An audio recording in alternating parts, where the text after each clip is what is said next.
All right, we're going to try just playing around with using pastel wet and see what happens. Okay, we're going to not have too much of a plan here.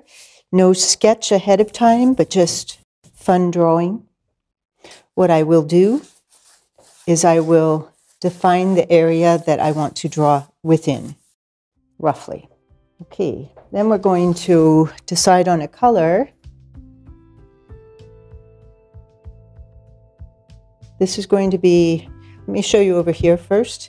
If I take a color and I use a brush with water, this is plain water on the brush, I can move the pastel and it becomes like a watercolor. So you can think about pastel as simply pigment in a stick. And I think this is what I'm going to do. I'll also be using some sumi ink. This is not the original container that the sumi ink came in, but we'll show you later what the sumi ink is. Sumi ink on a paddle brush. This is a nice flat tip.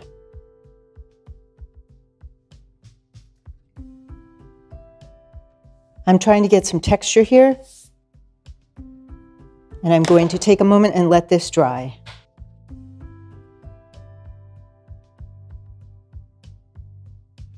We have to let it dry. I don't know if you have a hair dryer. We could use a hair dryer. Okay, we could use it to dry this faster. Using I'm sorry, it's a regular stick pastel in here, and it goes over the black very beautifully. This is a shimmering orange color that's very lovely. And I can use this part of my hand to sweep it across, move it. I can also use a brush, a wet brush, to move the pastel.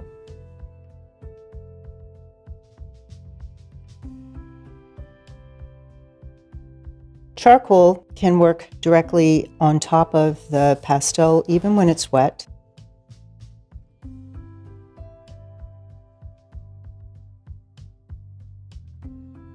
I studied portraiture with a famous portrait artist in the United States named Harley Brown, and began doing very realistic portraits. But now it's kind of fun to go back to the graphic roots of illustration and design that I love also, and just be a little bit more expressive with the figure.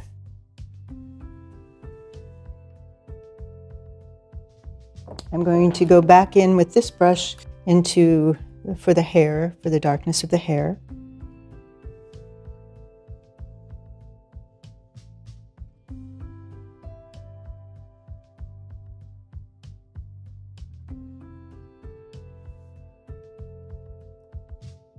I'm using all stick pastels at this point, and just feeling my way through color.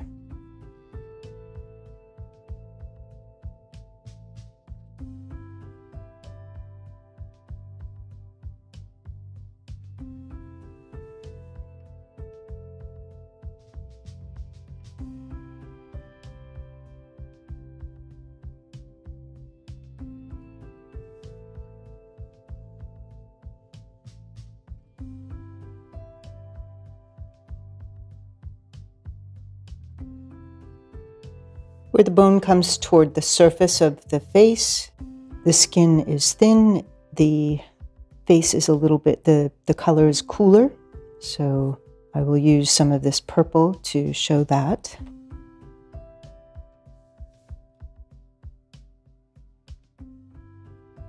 So I like the way that you can begin to see the face coming through, but you can also see the background. And that is one of the things I really enjoy playing with, is letting the background always come through.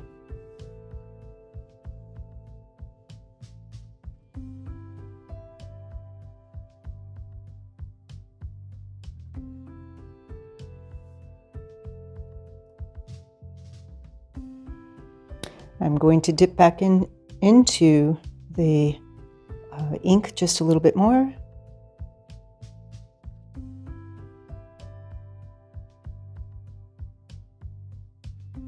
A little bit of a cool blue here to set off the edge of the nose.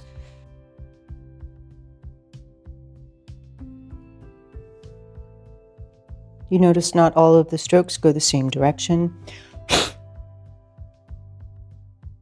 Chin is quite light.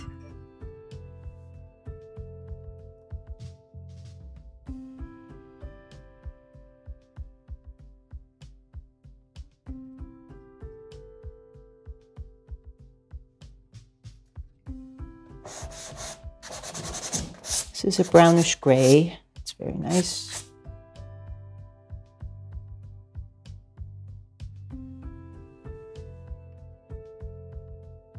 So sometimes if the side of the tool won't work adequately for you, you can just scumble. And we're just about done. I'm thinking a little bit more light here, more light there.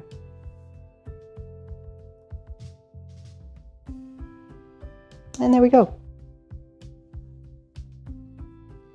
I think I'm going to add just a little bit of light at the bottom of the nose and the rim up here to pull the nose out to give it some depth. Just a little bit in the brow. Get rid of some of those black lines. Tame the line, meaning smooth it out, give it some, just push it back by making it a little bit less obvious and implying that hair is kind of coming across the chin. Okay, that's it. Yay, we're done. And I'll just use the black. That will be simple. So I've had a minute to look at the example, the painting, and I think what I might like to do is to combine a technique from one of the other mini lessons and to do something about this. Not to copy that exactly, but to show a little bit of texture. And one way to do that is to take something like a stencil, in this case it's a placemat again, and I can put it underneath the paper, and because the paper is not too heavy, I hope, I can get a piece of the texture coming through just to imply that and create a little bit more interest there. Okay, check everything else. You can use your fingers just to blend a little bit, but now I would call it done.